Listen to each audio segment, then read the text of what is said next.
어느 퀴즈 프로그램을 보았습니다. 남녀노소 우리 대한민국 국민을 대표할 표본 될 만한 300명을 모아놓고 그리고 앙케이트 질문을 하나씩 주고 그 결과를 이제 퀴즈 출연자들이 맞추는 그런 식의 퀴즈였습니다. 이런 질문이 있더라고요. 만약에 당신이 일제시대에 태어났다면 독립군이 되었을 것이다. 예? 아니요? 이렇게 질문이 주어졌어요. 여러분 한 몇 명 정도, 300명 중에 몇 명 정도의 우리 국민이 일제시대에 내가 태어났다면 나 독립군이 되었을 거다. 예? 했을 것 같습니까? 결과가 89명이었습니다. 3분의 1이 조금 못 되죠. 진행하는 사회자가 깜짝 놀랐어요. 너무 많이 나왔다는 거예요. 생각보다 너무 많은 사람이 독립군이 되겠다고 했다고 그 사회자가 자기 주관적인 판단입니다만 그러면서 굉장히 놀라는 표정을 지었습니다. 자, 여러분 같으면 어떻게 했을 것 같습니까? 여러분이 만약에 일제시대에 태어났다면 나 독립군이 되었을 것이다. 예입니까? 아니요입니까? 아마 쉽게 대답하지 못할 분들이 꽤 있으실 겁니다. 우리가 늘 애국자라고 생각하지만 여러분, 애국자는 축구 시합할 때 나타나는 게 아니에요. 정말 내 목숨을 걸어야 할 상황이 올 때 그때 내 이익을 구하지 않고 나라를 위해서 살 수 있는 준비가 되어져 있어야 애국자이지요. 하나님의 나라를 위해서도 역시 마찬가지입니다. 여러분이 하나님의 나라를 위해서 사명을 가지고 사십니까? 그 말은 하나님 나라 위해서 내 생명도 내 모든 소유도 다 내어놓을 수 있다는 결단이 있는 사람을 말합니다. 많은 사람이 예수를 믿고 또 하나님의 나라의 백성이라고 말하면서도 하나님의 나라를 위해서 나 사명이 있습니다. 그리고 내 모든 것을 다 내어놓을 수 있습니다 라고 말할 수 있는 분은 극히 드뭅니다. 여러분, 우리가 우리의 삶을 눈앞에 있는 것만 보고 판단하면 안 됩니다.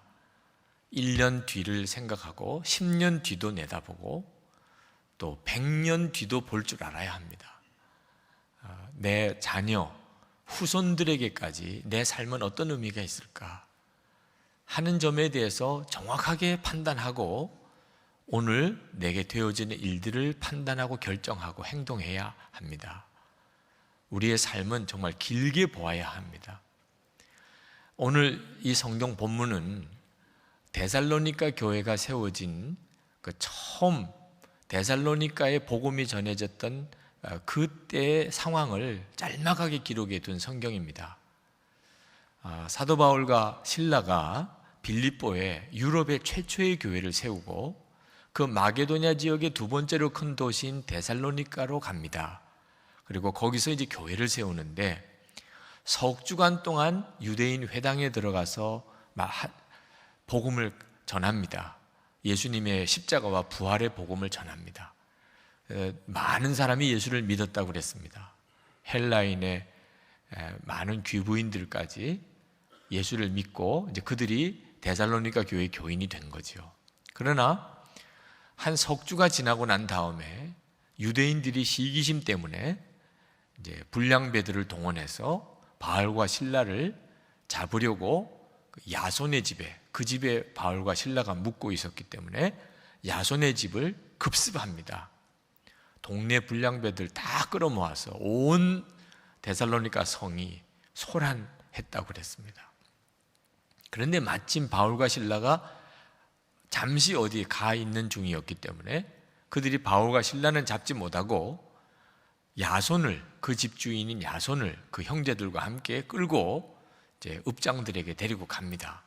불량배들이니까 공손하게 모시고 갔겠습니까? 그 과정에서 야손이 얼마나 맞았고 어려움을 겪었으리라고 하는 것은 뻔하지요. 자, 이런 일이 데살로니가에 벌어졌습니다. 이분들은 예수 믿은 지 석 주도 안 된 분들이에요. 오늘 세례 받으신 분들이 있지만 세례 받으신 분들은 적어도 1년 이상의 예수 믿으신 시간이 있습니다.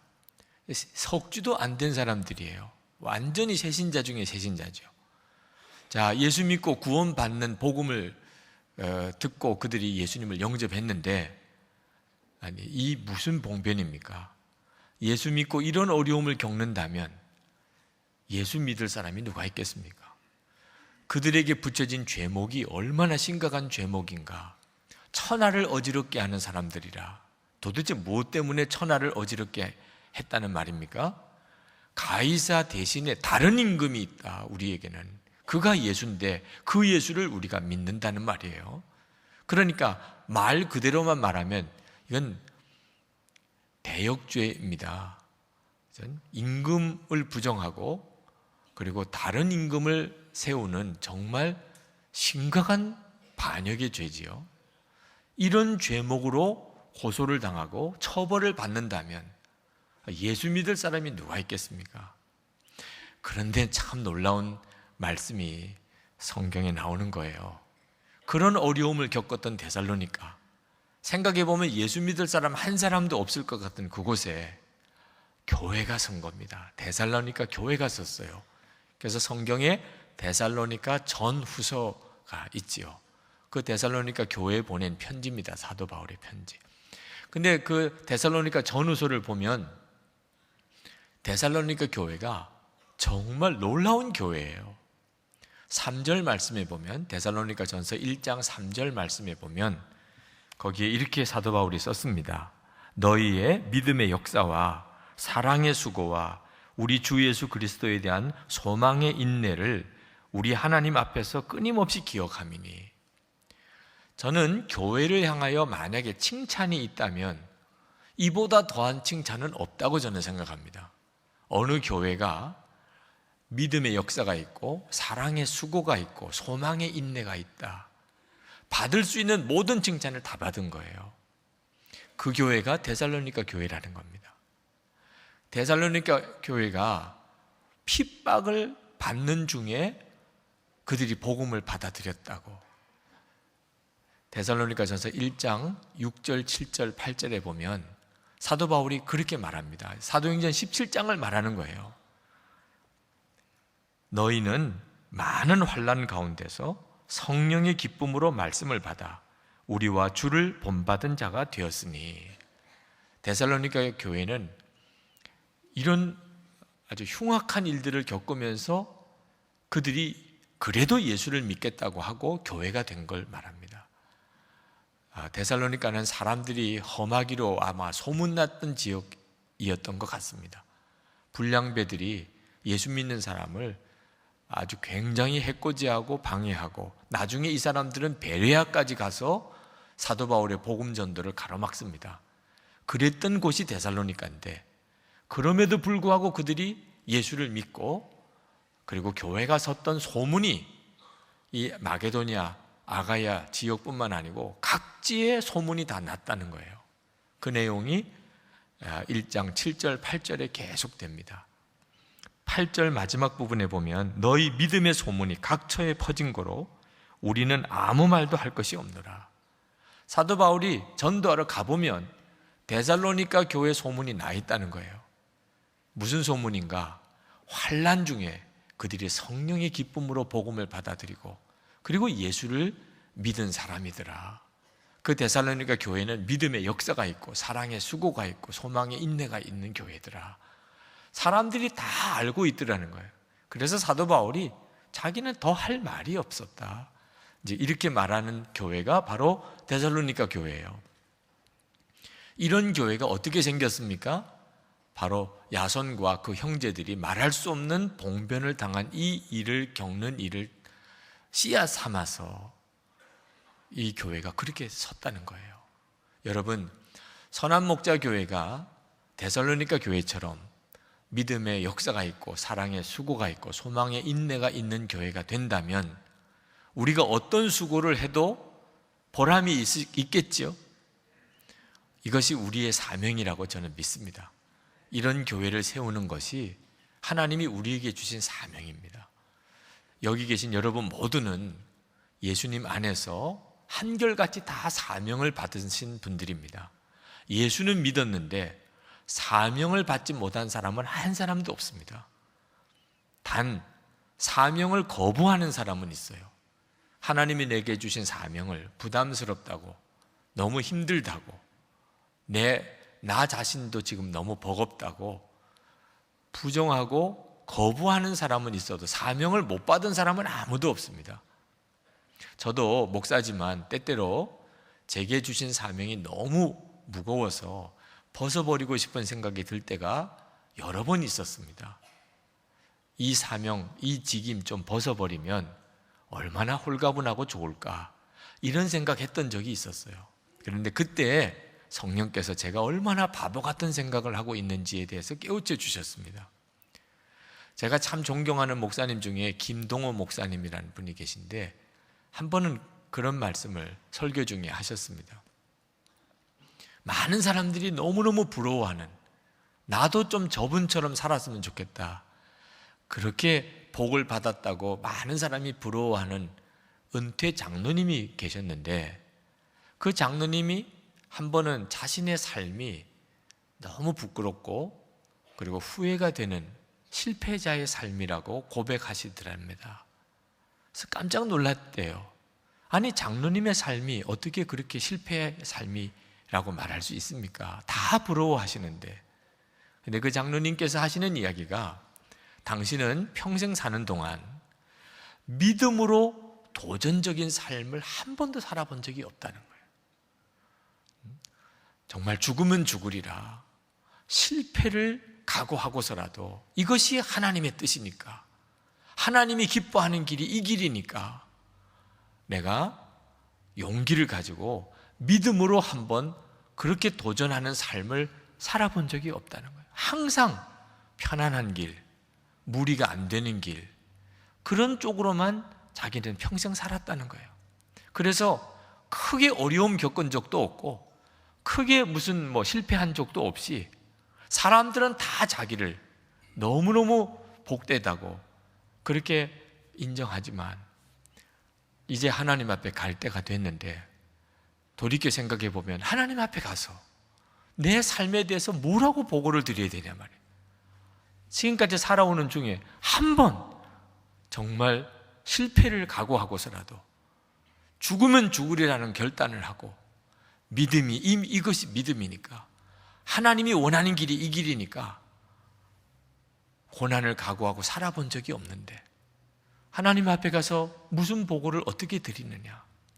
자기 인생은 너무너무 실패의 인생이고 부끄러운 인생이고 두렵다고 그렇게 말씀을 하시더라는 거예요. 여러분, 어떤 때는 정말 내게 주어진 짐이 너무 무겁다, 내 십자가가 너무 무겁다, 이런 생각이 들 때가 있습니다. 그런데 막상 그게 다 벗어지면 어떨까요? 정말 생각처럼 그렇게 홀가분하고 좋기만 할까요? 가슴 치면서 하나님 앞에 눈물로 기도하는 그런 순간이 오는 거예요. 사명 없는 사람, 십자가 다 벗어버린 사람, 그 사람처럼 두려운 사람이 없다는 겁니다. 깨닫고 보면 무거운 짐이 축복이에요. 하나님 앞에 설 때 남는 건 그거밖에 남는 게 없으니까. 내가 하나님을 위해서, 사명 위해서 힘들었던 일, 고난당한 일, 내가 치루어진 대가가 있었던 일, 그것밖에 남는 게 없다니까요. 하나님 앞에 설 때. 야손이 폭도들에게 끌려갈 때 그때 야손은 무슨 생각을 했을까요? 사실은 바울과 실라가 끌려가야 되는데 야손이 그만 대신 끌려갑니다. 왜? 바울과 실라를 집에 끌어들였다는 거죠. 저는 야손이 일방적으로 어려운 일을 당한 것은 아니라는 것을 알았어요. 말씀을 묵상하다가. 만약에 야손이 그런 어려움을 자기가 벗어버리려고 했다면 얼마든지 할 수가 있었어요. 폭도들이 온 것은 바울과 실라를 붙잡아 가려고 온 겁니다. 근데 야손은 틀림없이 바울과 실라가 그 데살로니가에 어디에 있는지 알았을 거라고 저는 믿습니다. 근데 야손이 말을 안 합니다. 바울과 실라가 어디 있는지 말 안 해요.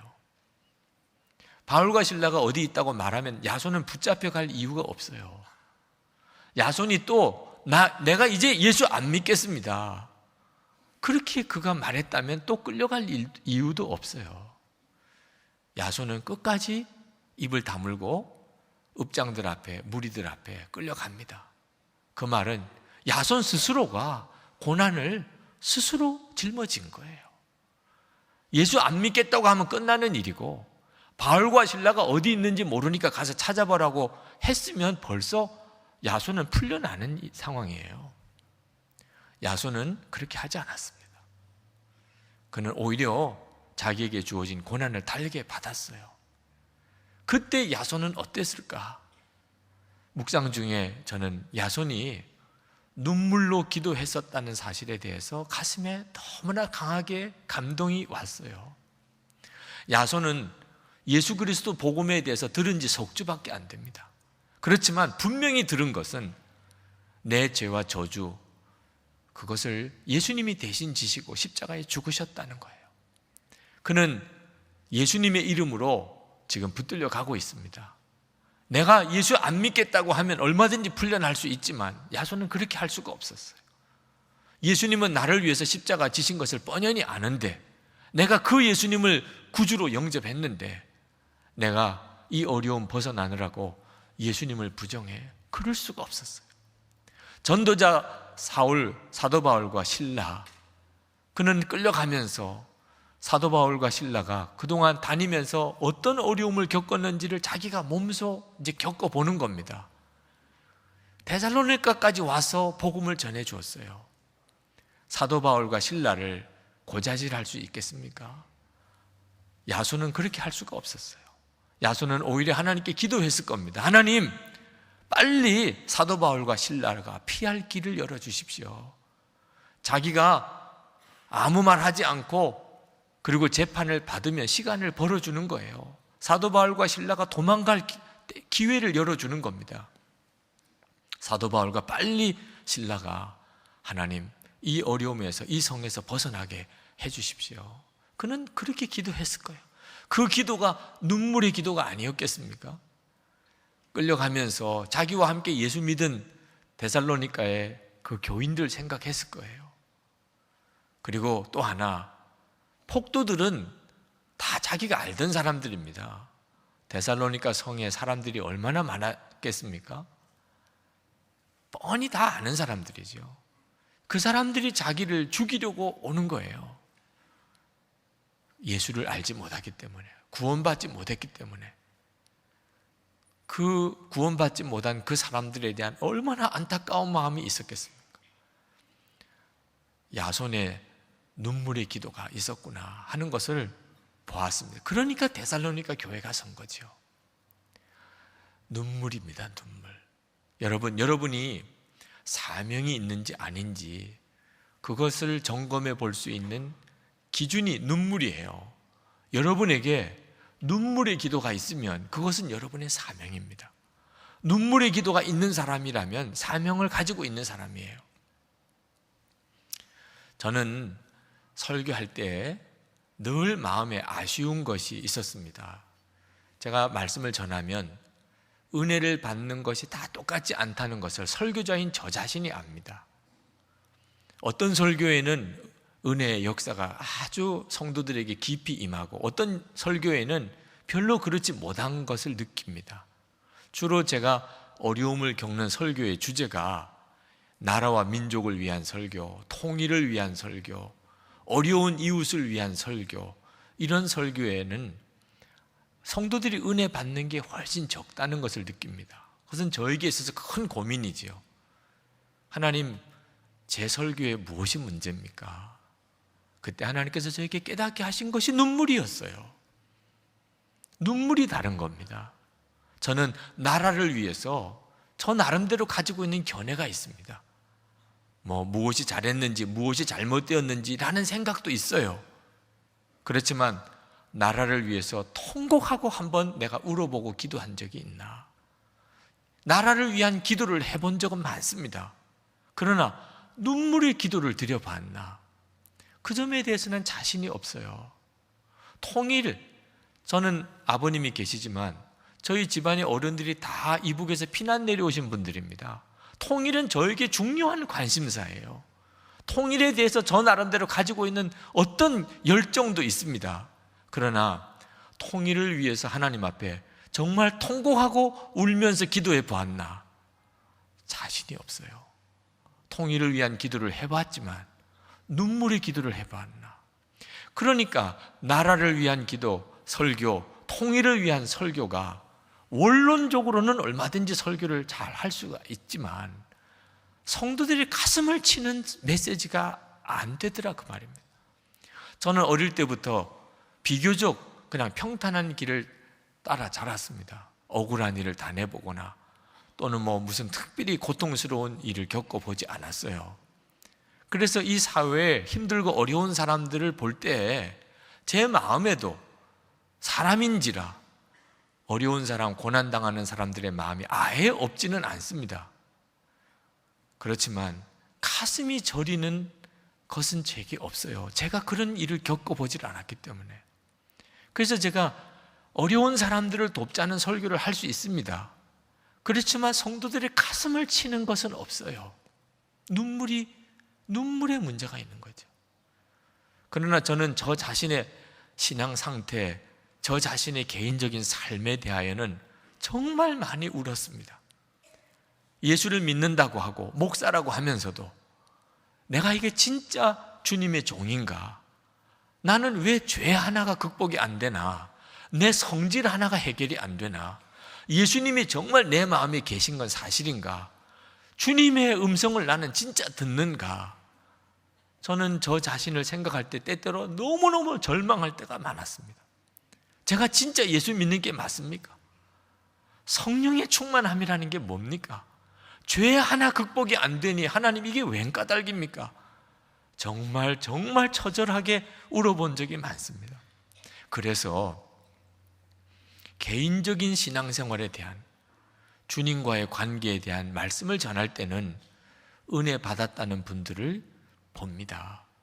그것은 그 설교 속에는 제 눈물이 있었기 때문에 저는 교회를 놓고 통곡했던 적이 많았습니다. 하나님, 이것이 정말 주님의 계획하신 그런 교회입니까? 왜 교회가 천국과 같은 그런 곳이 되지 못합니까? 정말 서럽게 울어본 적도 많았습니다. 그래서 교회에 대하여 설교할 때는 또 은혜를 받았다는 분들을 이따금 봅니다. 왜? 거기에는 제 눈물이 정말 가슴 저리는 제 눈물이 있었기 때문입니다. 눈물의 차이가 이런 결과를 가져와요.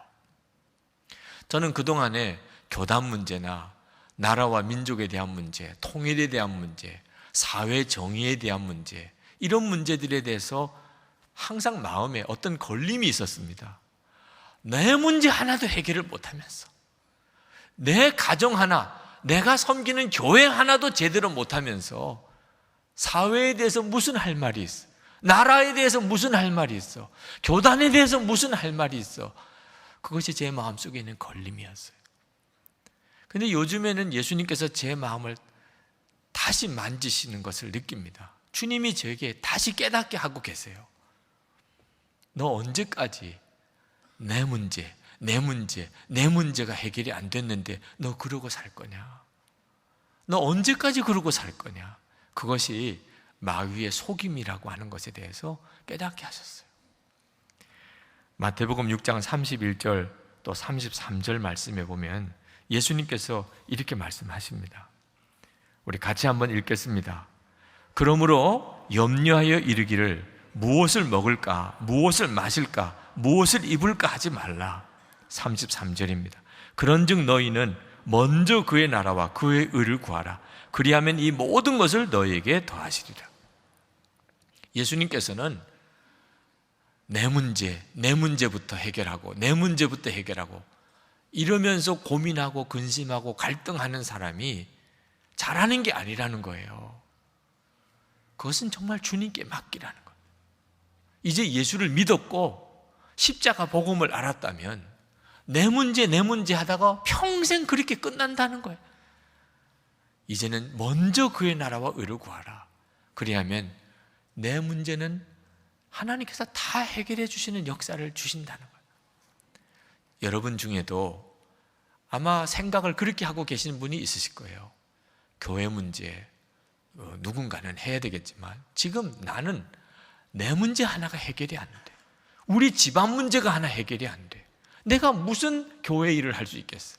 나라, 민족, 지금 나하고는 너무 거리가 먼 이야기예요. 지금 내 발등에 불이 떨어졌어.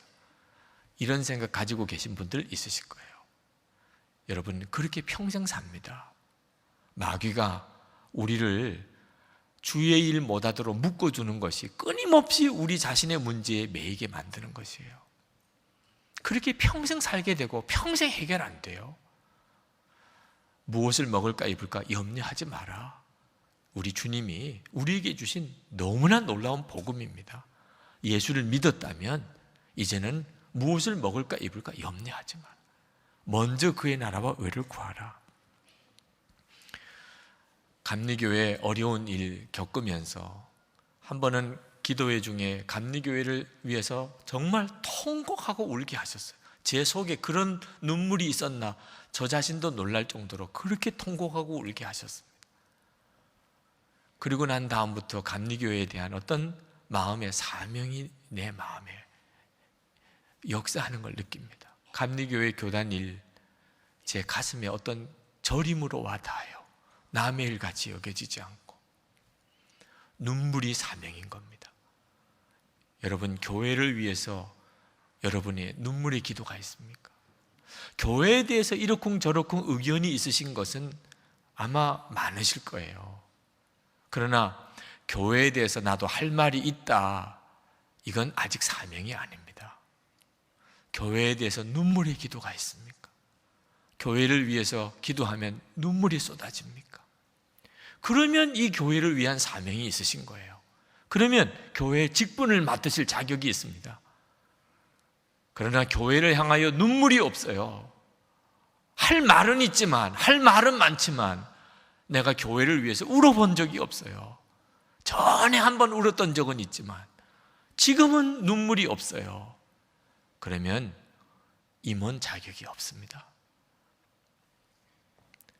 나라를 위해서도 마찬가지입니다. 여러분, 나라를 위한 지도자가 되실 사람, 이 자리에 있으시면 나라를 위한 눈물이 있으신 분이어야 합니다. 국회의원이 되고 시장이 되고 그리고 대통령이 되는 일이 다 우리에게 중요한 일이지만 나라를 위한 눈물이 없는 사람은 전부 자기를 위해서 써버립니다. 그것 때문에 국민들이 겪는 고통이 얼마나 많습니까? 지도자 될 자격이 없는 사람이 지도자가 되어서 국민들이 겪는 고통이 얼마나 큽니까? 지도자 자격이 무엇입니까? 나라를 위한 눈물이 있어서 그가 어떤 일을 결정할 때 내 이익을 생각하지 않고 정말 나라를 위해서 나를 희생할 수 있는 사람이 되어줘야 나라가 사는 거 아닙니까? 사도 바울은 정말 사도냐 하는 문제 때문에 비난을 많이 받았습니다. 예수님과 함께 다니지도 않았던 사람인데 무슨 사도냐, 그런 비난을 받았어요. 사도 바울이 진짜 사도냐 아니냐 하는 것은 무엇으로 판단하지요? 사도 바울이 사도행전 20장 31절에 이렇게 자기를 고백합니다. 그러므로 여러분이 일깨어 내가 3년이나 밤낮 쉬지 않고 눈물로 각 사람을 훈계하던 것을 기억하라. 사도 바울에게는 복음을 전하고 교회를 세울 때 눈물이 있었어요. 사도 바울 스스로가 고백했고 그것은 성도들이 증인이었어요. 사도 바울에게는 복음을 전하는 것과 교회를 세우는 것에 대해서 눈물이 있었어요. 그게 그가 사도된 증거예요. 하나님이 그를 세우신 증거예요. 성도 여러분, 하나님은 우리를 사랑하십니다. 아멘이지요. 아멘. 그러나 여러분, 이 믿음을 분명히 하시되 여러분 자신을 위한 믿음으로만 그치면 안 됩니다. 하나님 나 사랑하신다, 하나님 나 축복하신다, 이 믿음이 나를 위한 믿음이 되면 그러면 타락하게 됩니다. 하나님 나 사랑하신다, 그것은 다른 사람을 위해서, 예수님을 위해서, 살도록 해주는 것이 되어야 비로소 그것이 진짜 축복이에요. 이것을 사명이라고 하는 겁니다. 고린도후서 5장 15절, 우리 교우들에게는 이제 요절과 같은 말씀이 되었습니다만 한번 같이 읽으실까요? 고린도후서 5장 15절 말씀. 그가 모든 사람을 대신하여 죽으심은 살아있는 자들로 하여금 다시는 그들 자신을 위하여 살지 않고 오직 그들을 대신하여 죽었다가 다시 살아나신 이를 위하여 살게 하려 함이라. 우리가 예수 믿고 우리가 변화되었어요. 무엇이 변화되었죠? 전에는 나를 위해서 살았어요. 그러나 이제는 예수님께서 나를 대신해 죽으셨는데 다시는 나를 위해 살 이유가 없어요. 하나님이 나를 독생자를 주시기까지 사랑하셨으니 더 이상 나를 위해 살 이유가 없어요. 이제는 진짜 예수님을 위해서 사는 거죠. 예수님을 위해서 사는 그것은 축복이에요. 더 이상 나를 위해 살 이유가 없어진 사람입니다. 충분해요, 충분해. 하나님이 나를 위해서 독생자까지 주셨으니 하나님이 나를 생각하시고 나를 축복하시고 나를 사랑하시는 것은 이미 확실한 거죠. 그러면 나는 이제 주님을 위해서 살 힘이 생기는 거죠. 한동안 우리 기독교에 아주 위기가 있었어요.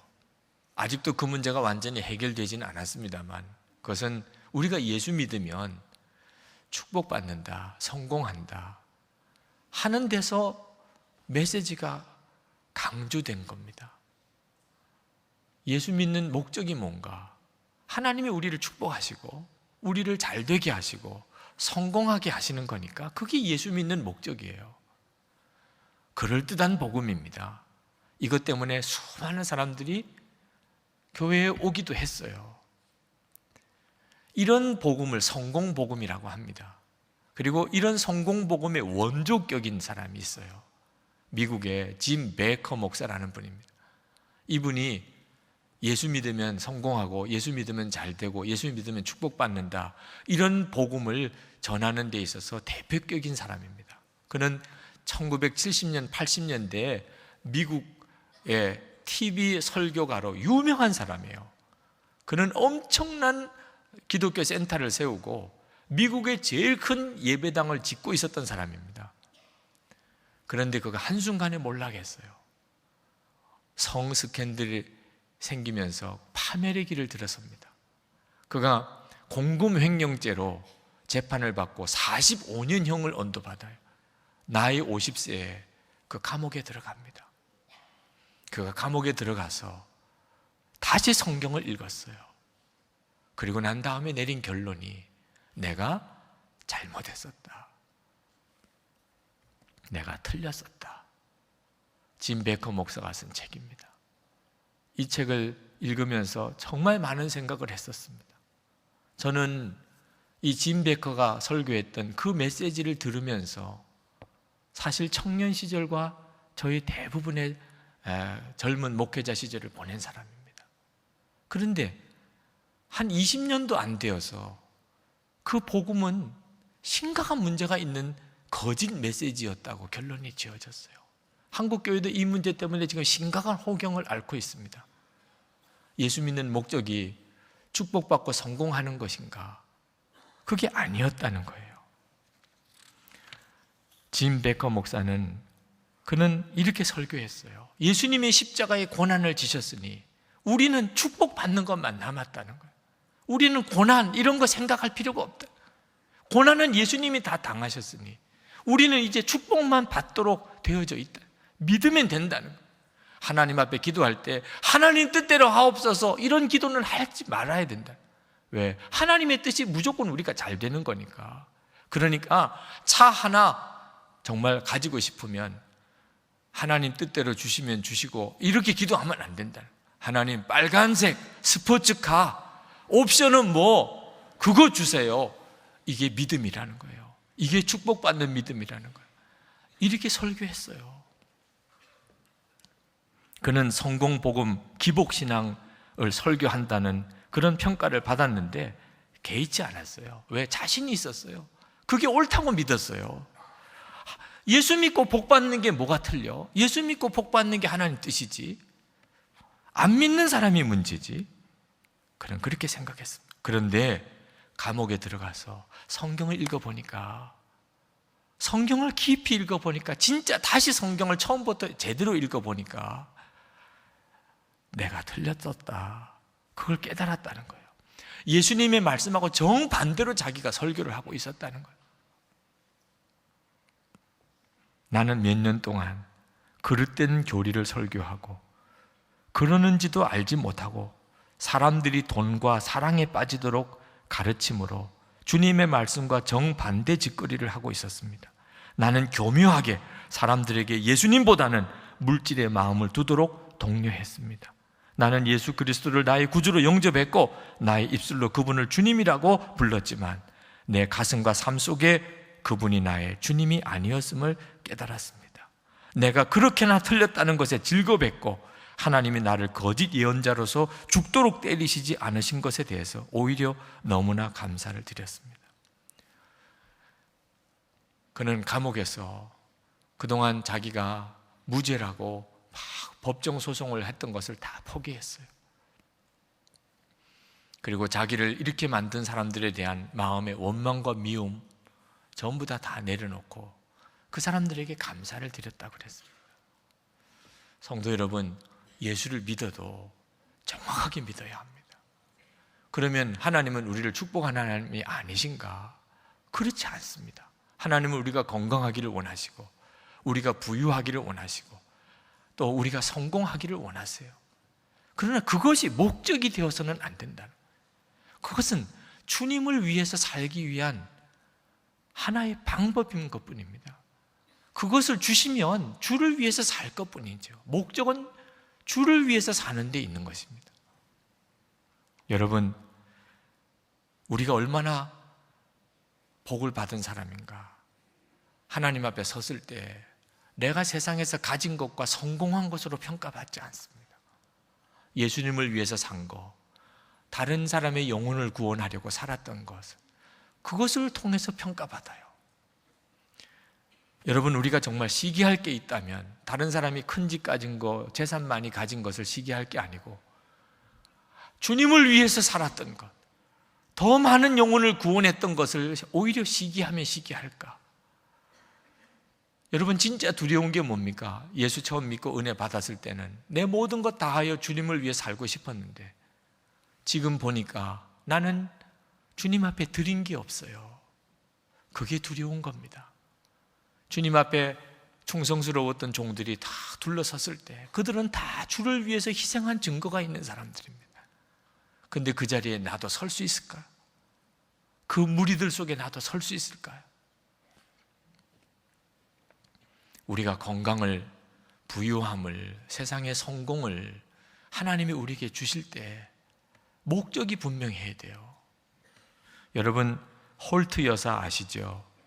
6.25 전쟁 이후에 수많은 전쟁 고아가 났을 때 그때 그 소식을 듣고 영상을 보고 이분이 미국의 서부 오레곤주에 제재소를 하는 참 부유한 사람이었는데 그 한국에 있는 고아들을 향한 뜨거운 마음이 일어났어요. 8명의 고아를 입양하면서부터 한국 고아 입양 사업을 하게 됩니다. 홀트 복지회를 만들고 7만 명의 한국 전쟁 고아를 살려냈습니다.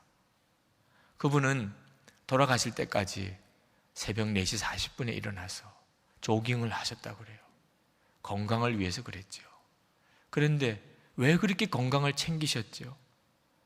하나님, 제가 건강해야 한 아이라도 더 살려냅니다. 하나님, 한국에 있는 고아들 여전히 많아요. 홀트 여사가 그렇게 건강을 챙긴 이유, 할 일이 아직도 너무 많습니다. 내가 돌볼 아이들이 하나님 여전히 있네요. 하나님, 우리가 건강하면 왜 건강해야 되지요? 할 일이 많으니까. 성공하면 왜 성공해야 됩니까? 내가 구원해야 할 영혼들이 너무 많아요. 내가 감당할 사업이 있어요. 혹시 이제는 지쳤다, 왜 나만 이렇게 무거운 짐을 지고 살아야 되나? 라는 생각을 가지고 있었던 분이 있다면 오늘 성령께서 그 마음을 바꾸어 주셨다고 믿습니다. 하나님, 사명 위해서 하나님 제가 더 달려가기 원합니다. 지금 내 마음에 있는 무거운 짐이 눈물의 기도가 되게 해주십시오. 하나님 제게 주신 사명, 제가 눈물의 기도로 감당하기 원합니다. 가정이든 여러분의 직장에서든 교회에서든지 정말 하나님께서 여러분의 눈물의 기도를 쓰시고 나중에 하나님 역사가 일어났을 때 하나님 이것이 어찌된 일입니까?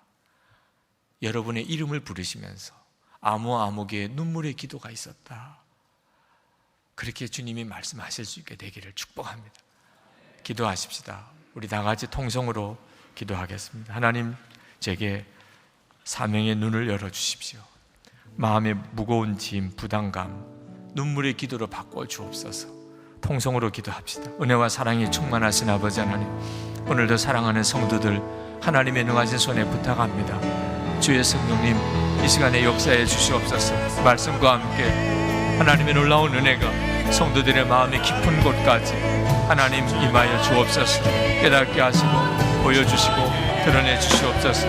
나의 좋으신 주님, 긍휼과 은혜로 도하신 아버지 사모합니다. 아버지 갈망합니다. 하나님 소원합니다. 하나님 주관해 주시기를 원합니다. 하나님의 능하신 손에 붙들어 주시기를 원합니다. 나의 주, 나의 하나님, 나의 아버지, 오늘도 주님께 나와 기도하는 성도들을 축복해 주셔서, 사모하는 성도들을 축복해 주셔서, 발급한 성도들을 축복해 주셔서, 아버지 놀라우신 주님 일어나게 하소서. 지치고 피곤한 것 하나님 스스로 자기 속에 매몰된 성도들의 마음과 생각을 회복시켜 주소서. 주를 바라보는 눈을 뜨게 하시고 사명자로 일어나게 하시고 눈물의 기도의 종들이 되게 해주시고 하나님의 나라 교회를 세우는 자로 하나님 세워 주시옵소서. 아버지 하나님 감사합니다. 역사하신 주님 찬양합니다. 놀라우신 하나님 갈망합니다. 주님 부어주소서. 주님 역사해 주소서. 놀라우신 하나님 은혜를 더하여 주옵소서. 아버지 나의 아버지, 아버지 나의 하나님 부으소서. 역사하소서. 은혜를 더하여 주시기를 원합니다. 크신 은혜를 더하여 주시기 원합니다. 아버지 부으시옵소서. 오 주님 부으소서. 오 하나님 부으소서. 역사하신 주님 부으소서.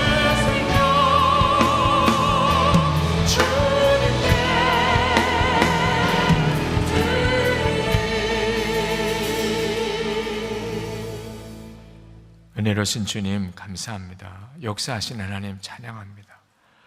그동안 평생 나는 하고 살았습니다. 이렇게 생애를 마치는 것은 너무 억울하고 하나님 앞에 너무 부끄럽고 우리의 인생이 너무 비참합니다. 오늘 말씀을 주셨으니 성령님 저희들의 눈을 열어주시옵소서. 우리의 삶 주님께 다 맡겼습니다.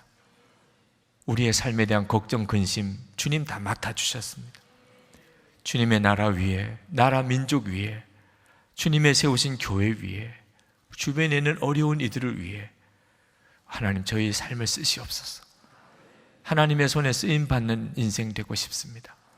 오늘도 사랑하는 성도들의 마음의 갈망, 그 간절한 소원 주님 축복해 주소서. 우리의 예배를 받으신 주님 역사를 믿습니다. 우리의 사모하는 마음의 갈망 주님 축복해 주시기 원합니다. 성도들의 간절한 마음이 하나님께 드려지는 헌금에 담겨 주님 앞에 올려드립니다. 주님을 사랑하고 하나님 뜻대로 쓰임받고 싶은 마음의 소원과 감사를 하나님 받아주시옵소서. 주님의 기뻐하는 뜻대로 귀하게 쓰여지게 해주소서. 성도들의 삶에 건강을 주셔서 주의 일을 더욱 하게 해주시고 가정의 은혜와 평강을 주셔서 주의 사명 감당케 하시고 성도들이 기업에 복을 주셔서 하나님의 기뻐하시는 일들 주님 생명 허락하실 때까지 세계 열방을 향하여 하나님 우리가 쓰임받기 원합니다. 이 민족 통일할 힘을 성도들에게 주셔서 통일을 위하여 쓰임받을 수 있는 지도자들 기업인들을 세워주시옵소서. 주님 감사합니다. 찬양합니다. 주님 예수 그리스도 이름으로 간절히 기도합나이다. 아멘.